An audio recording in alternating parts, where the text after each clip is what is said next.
nainde abarai baito ta kuna kolete president uchaga iga etabu atikende go chagotokorera ekere tokorako genda western igari igakobuguri chi billion gako genda buikoyo obuguri chi billion gako genda guchimeru obuguri chi billion chi project wono mao chagototebia une president ngoleta muri bachako achako launch chi project chia kuwait cho mheshimiwa na kiwa mheshimiwa yule yako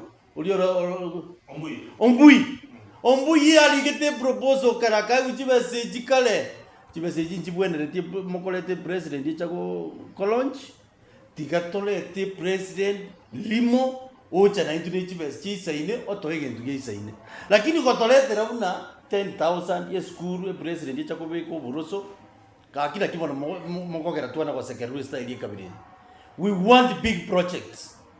A president ke wocha gaiga atu igurire chipara atore trechi university bitebi nene talina nagandu gakuweti ya gocha koronji ekinege nyoni je mwangu ndangiri munya biasara na ngobe ko boroso aziba siko kena na ngomende skuru erebya na nege ndokendi goro ya kuwait funds by the way tu kuwait chiba secho igo chia lenge che beneficiary schools 10 million per school. 10 million you can build 10 classes. Not 2. Nyonye Ministry of Education in Kenya kirekuwa gache viras Kenya gaiga. Ige kutumia 1 million per class. So chiba se jaru wetu digato sabe our leaders. Ejile chiba siko kole school ngima. Ndota getiko 10 million dikwa gacha 2 classes.